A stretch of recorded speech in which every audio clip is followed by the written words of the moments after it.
Question number 4 from Motion in a Straight Line, 11th Standard Physics. If a car is moving with the uniform velocity of 60 km per hour, then its acceleration is, since it is moving with uniform velocity, its acceleration is 0. The next question, fifth one, a ball is thrown vertically upward with an initial velocity 50 meter per second. Find its maximum height.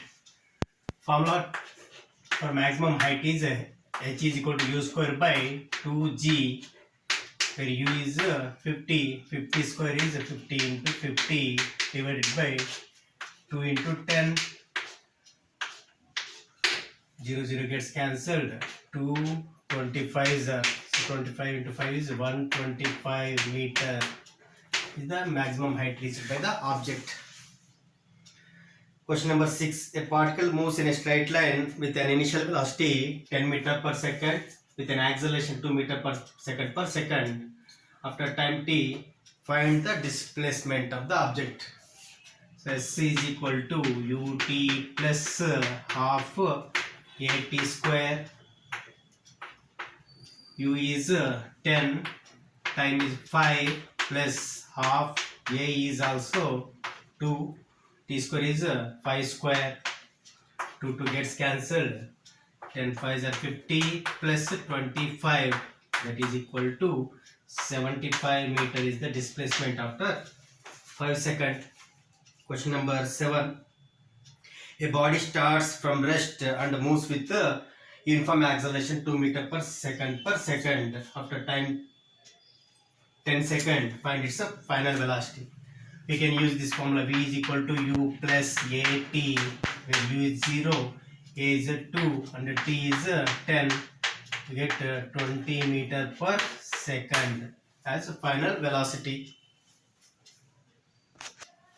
The next question is conceptual one. The ninth question is, if a cyclist takes 2 minutes to complete half a revolution on a circular path of 120 meter radius, what is the average speed? Average speed is total distance by total time.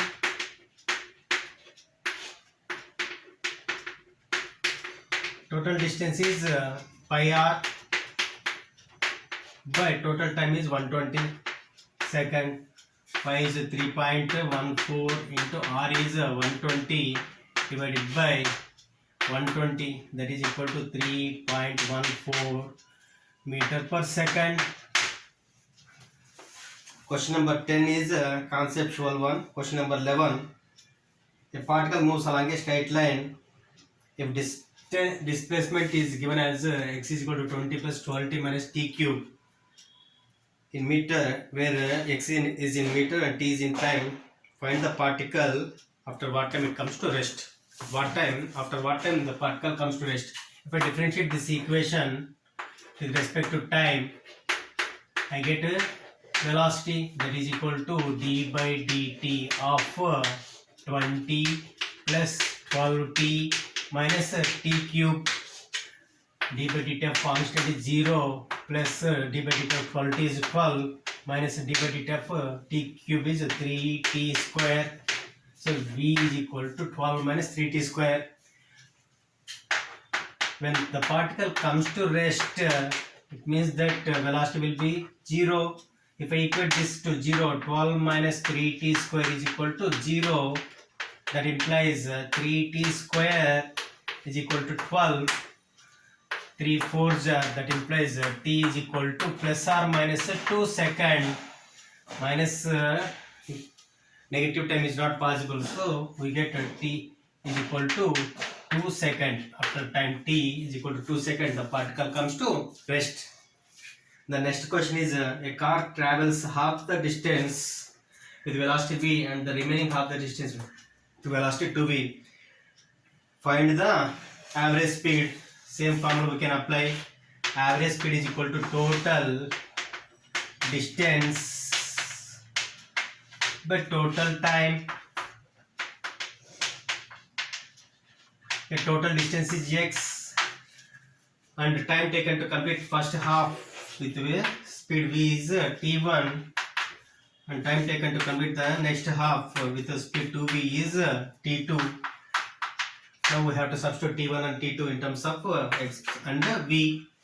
From this speed is equal to distance by time, so we can write time is equal to distance by speed. Here distance is x by 2, speed is v, so t1 is equal to x by 2v.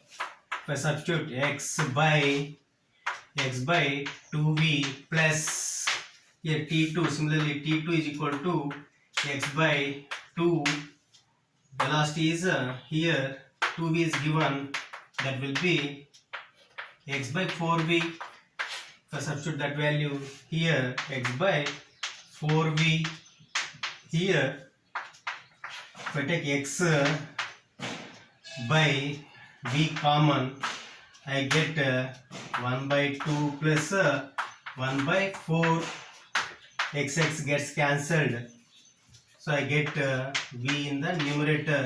Here LCM will be 4, that will come into numerator. 2 plus 4, 1 is 3,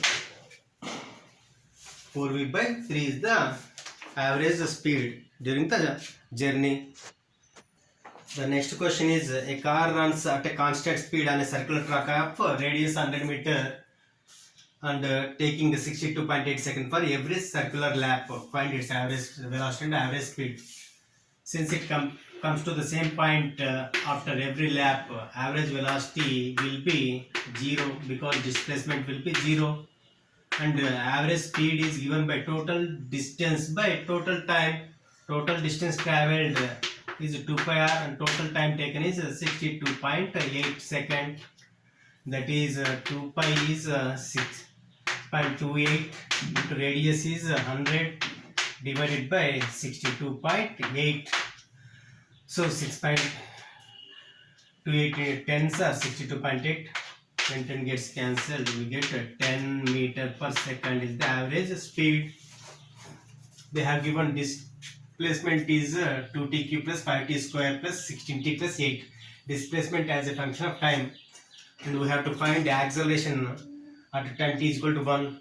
For this I have to differentiate the equation.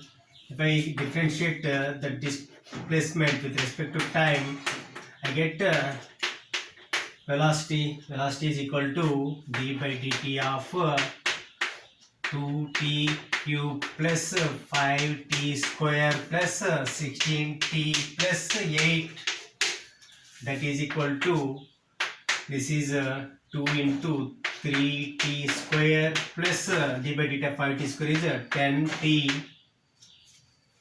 plus d by dt of 16t is 16. For this we are using the formula d by dx of x power n is equal to nx power n minus 1. Here if I take d by dt of t cube, 2 I am taking out, 2 into here n is equal to 3, that is n 3 into t power 3 minus 1, that is equal to 2 3 is 6 t square. This is what we are getting here. So that is 6t square plus 10t plus 16 is the velocity of the object. Then acceleration is nothing but dv by dt. Again I have to differentiate this equation, that is d by dt of 6t square plus 10t plus 16, that is d by dt of t square is 2t. Again I use the same formula, plus d by dt of 10t is 10, d by dt of constant is 0, so that is 6 into 2t is 12t plus 10. Then acceleration at t is equal to 1 second is equal to, if I put t is equal to 1, I get 12 into 1 is 12 plus 10, that is 22 meter per second per second. The next question is the ratio of distances travelled by a freely falling body in the first, second, or third and fourth second. So this is given by h is equal to u plus g into n minus 1 by 2. When it is freely falling, its initial velocity will be 0. So we can write this as g into n minus 1 by 2.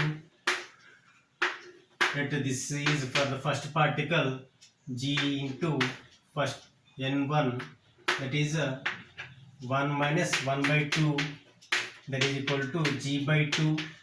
Similarly, distance traveled in the second is g into n, 2 minus 1 by 2, that is equal to g into 2 minus 1 by 2, that is g 3g by 2. Similarly, distance traveled in the third second is g into n3 minus 1 by 2, that is equal to g into 3 minus 1 by 2, that is 5g by 2. Similarly, distance traveled in the fourth second is given by 7g by 2. If we write the ratio h1 h2 h2 h2 h3 h2 h4, that is g by 2 is to 3g by 2 is to 5g by 2 is to 7g by 2, g by 2 g by 2 g by 2 gets cancelled. We get 1 is to 3 is to 5 is to 7. The next question is a stone falls freely under gravity, so its initial velocity will be 0.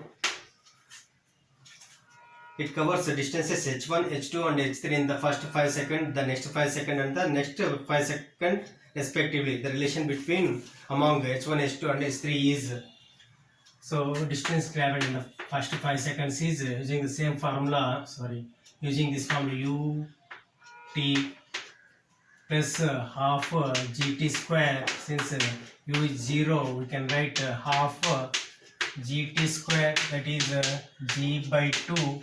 First 5 seconds is 5 square, that is we get 25g by 2. Next, to get h2, that is distance traveled in the next second, first I will find the distance traveled in 10 seconds and then I will subtract distance traveled in the first 5 seconds. That is half g t1 square t2 square, that is equal to half g, here 10 square, that is 100 g by 2. Let us take this as h2 dash. So h2 is equal to distance traveled in 10 seconds minus distance traveled in 5 seconds, that is equal to 100 g by 2 minus 25 g by 2, that is 75 g by 2. Similarly, distance traveled in 15 seconds, first I will find h3 dash, that is equal to half g t3 square, that is equal to half g into 15 square, that is equal to 225 g by 2. Then distance traveled in the next 5 seconds, that is equal to h3 is given by h3 dash minus h2 dash, that is equal to 225 g by 2 minus 100 g by 2, that is equal to 125 g by 2. Then the ratio of h1 to h2 to h3 is equal to 25 g by 2 is to 75 g by 2 is to 125 g by 2. G by 2 g by 2 g by 2 gets cancelled. 25 ones are 25 threes are 25 5s are, that is 1 is 2, 3 is 2, 5 is the answer.